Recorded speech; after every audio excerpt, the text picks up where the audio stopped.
盆栽からしたらもったいない松盆栽生産日本一の高松の盆栽園北谷4004代目北谷隆一です。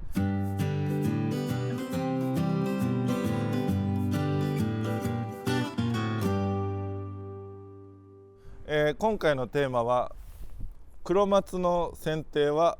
目的木の状態時期によって変わるというお題でいきます。黒松の剪定とも限定してます。黒松に限定言ったら赤松も錦松もある程度似たような感じではあるんですけど、とりあえず黒松の剪定ということで、まずじゃあどういうことかというと、その目的や木の状態時期によってその剪定の仕方を変えなければいけないと。でないとその思った通りにならないということなんですけども、目的からいきます。現状維持で目数を増やしたい、針金をかけるため、鉢上げのため、針金をかけるためにはこの剪定をした後に針金をかけるからそういう剪定をするという、そういう感じです。鉢上げも一緒で、鉢上げするために万全な剪定をするという意味で書いてます。じゃあちょっとね、いろいろその考え方として重なるところはあるんですけど、順番にいきます。じゃあ木の状態から、畑物露地物、限定の話ではあります。盆栽って結構その状態そんな変わらないんですね。畑物はもう栄養分が豊富なんで、時期によっても全然状態が変わります。だから畑物とかだけの限定ということで、まず徒長枝だらけ、5月頃に思いっきり切ると。徒長枝だらけにはそうですね、夏場とかにもう全然剪定できずに、もう長いのがね、もうビュンビュンになってざっくりと荒れているような状態ですね。その荒れているような状態の、じゃあどうやったら戻せるかというと、5月頃に思いっきり切ったら安全に戻せるという意味ですね。他の時期、例えばもう最悪なが秋なんですけど、夏に徒長枝がビュンビュンできて、もうそれが気になるから言って秋に思いっきり切るというようなことをすると傷むんですね。その枝自体が枯れたりとか、そこを我慢してもう次の5月までも汚い状態ですけど我慢して置いといて、そこで思いっきり切ると、その方が剪定ってしょっちゅうできないんでね、その方が次戻しやすい。5月がすごく、木に無理が効く時期なんで、そういう時期に切ってくださいということです。で次、密集している、ボサボサの状態、徒長枝だらけとちょっと似てはいるんですけど、そこそこ多少剪定が効いてるというか、徒長枝だけは取ってるとかね、ただ密集してもボサボサしてると、全体的にもうやっぱそれなりに荒れてるような状態だったらさっきは5月頃無理が効くから限定としてたんですけども、多少ね、徒長枝を思いっきり切るのが危ないんでって、ちょっと密集してくるぐらいだったら、夏に追い込むか、秋にすかすかと。夏に追い込むっていうのはそれに短くする、もう枝数も減らす。秋にすかすという言い方は枝自体の長さはそのままで均一に等間隔にするため、間を抜くというか、芽は切らずに枝を抜いてすいた状態、枝の長さはそのままみたいな、そんな感じです。で他の次の強い芽と弱い芽が混在している、混ざり合っているということで、そういう木だったら暖かい時期だったら弱い芽だけにしても良い、強い芽を全部取って、弱い芽だけにしても、小さい芽でも暖かい時期だったらその小さい芽が耐えうると。逆に言えば寒い時期に小さい芽だけに全部してしまうと、ちょっと小さい芽の負担が大きすぎて、耐えれなくなってその枝が枯れるみたいなことがあるから、暖かい時期ならという言葉をつけました。だったら弱い芽だけにしても良いと。だからまあ次ありますが、秋冬なら強い芽を中芽切りにして弱い芽を保護するのも良いと。さっきも言ったんですけど、その弱い芽だけにしたら枯れる可能性があるんで、強い芽を中芽切りってその、普通の黒松の芽切りよりちょっと深いところで切ってギリギリ生かしておいて、弱い芽だけに負担を生かさないようにする。だったら弱い芽だけが枯れなくなると、そういう感じの切ってくださいという意味ですね。で次の木の状態、芽が揃っていると、綺麗な状態ですね。綺麗な状態だけどちょっとなんか不満があるみたいな、そういう感じで切りたかったら、じゃあその不満の元になるような輪郭を崩しているところとか、等間隔でないところがあればその枝だけを切ると。で枝を抜くだけなんで、もう時期はいつでも、もう春でも夏でも秋でも冬でもいつでもいいですよと。基本的に芽を切るのが時期に対して結構すごい、関係があるというか、枝を抜くだけだったらどういう剪定でもいつでもいいというような感じですね。でちょっとかぶるとこも、話としてかぶるとこもあるんですけど、時期に限定した場合、時期から考えた場合、鉢物に限っての話、黒松ですけどね、春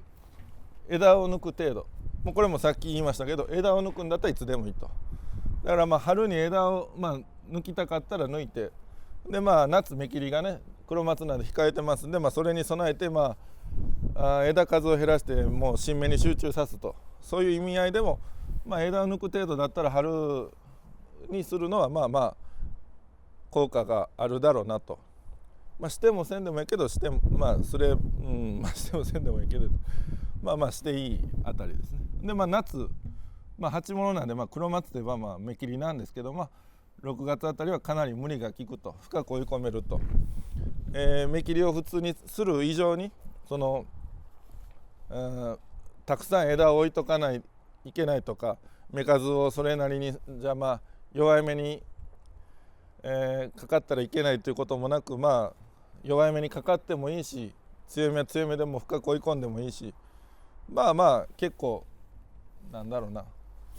ちょっと間違えた剪定が仮に入ったとしても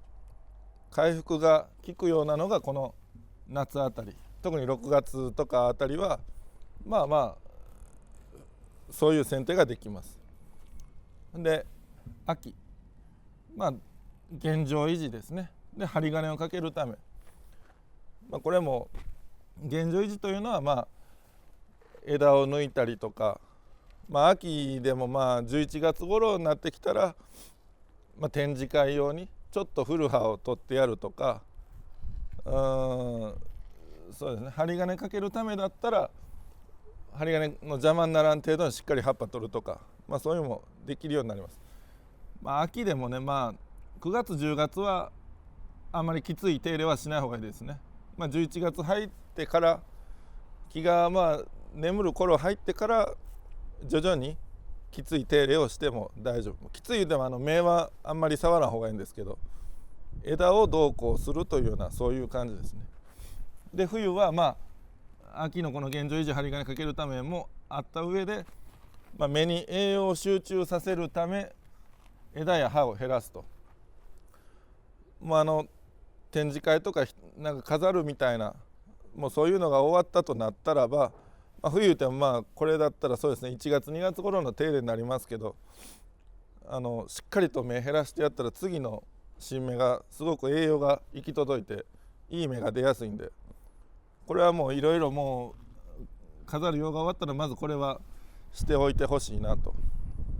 はい、これがだいたい鉢物のね、時期から考えた剪定の仕方。次、時期から考えたその畑物露地物の剪定の仕方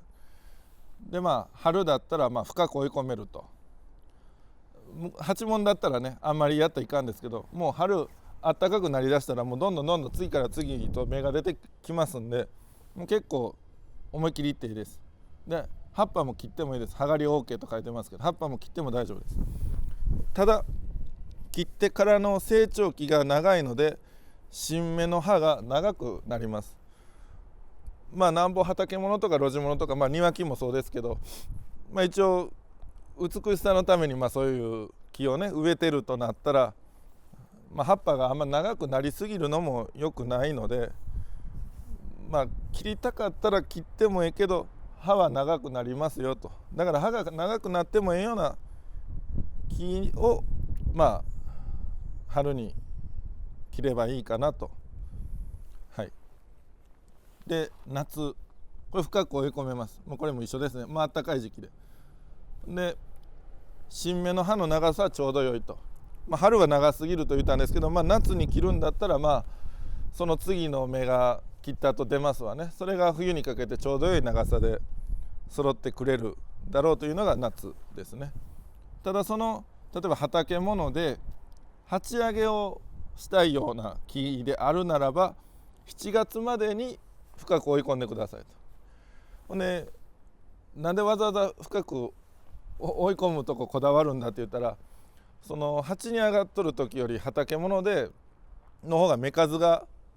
増えやすいんですね。だから芽数を増やしたいという目的があったら畑物の夏、うちなんかは次の年に鉢上げするとなったら5月ぐらいに思いっきり切るんですけど、7月までとは書いていますけど、5月が一番間違いはないですね。に切ってやればすごく芽が増えて、次の年鉢上げする時にかなり